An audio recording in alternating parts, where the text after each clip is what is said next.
राजमाता जिजाऊंच्या 428व्या जयंतीनिमित्त आज संपूर्ण महाराष्ट्राचे लक्ष सिंदखेड राजाकडे लागले आहे।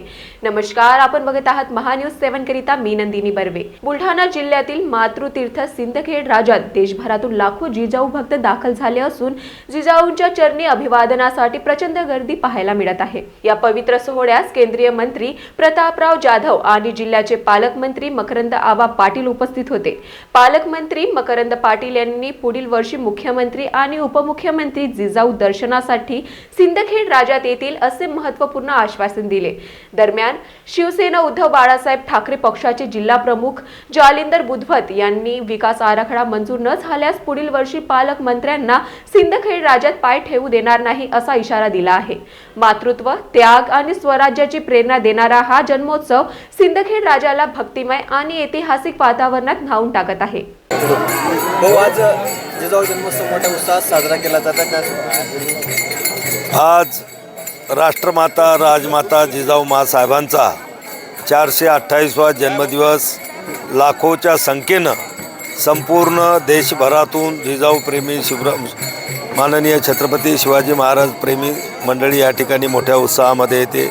विशेष करून महिला वर्गांचा सुद्धा मोठ्या प्रमाणे या ठिकाणी सहभाग असतो आणि खऱ्या अर्थानं हे आपल्या सिंदखेड राजाचं, बुलढाणा जिल्ह्याचं, ज्याला आपण मातृतीर्थ जिल्हा जिजामातेच्या नावानं ओळखतो, त्याचं हे वैभव आहे।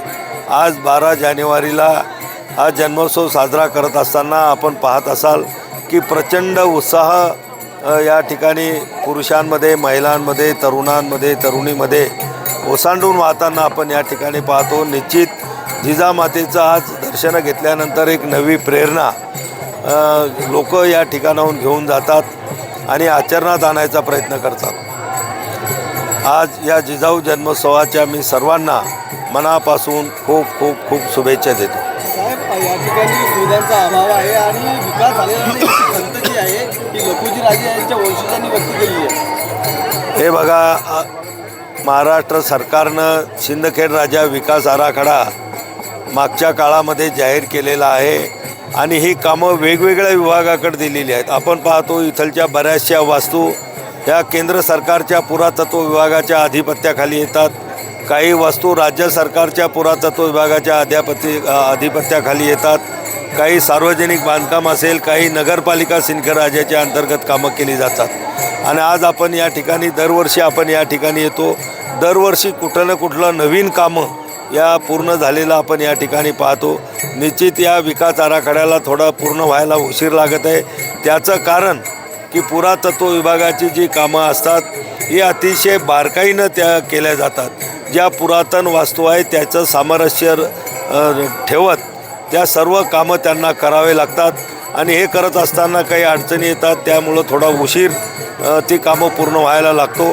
पण लवकरात लवकर केंद्र आणि राज्य सरकारच्या माध्यमातून हा विकास आराखडा पूर्ण करून घेण्यासाठी आम्ही प्रयत्नशील होतो आणि राहू। लवकरात लवकर पूर्ण करून घेण्याचा आमचा प्रयत्न आहे। महान्यूज 7 करिता सिंदखेड राजावरून सचिन पाटील यांची report. This video is sponsored by Shivam Jewelry.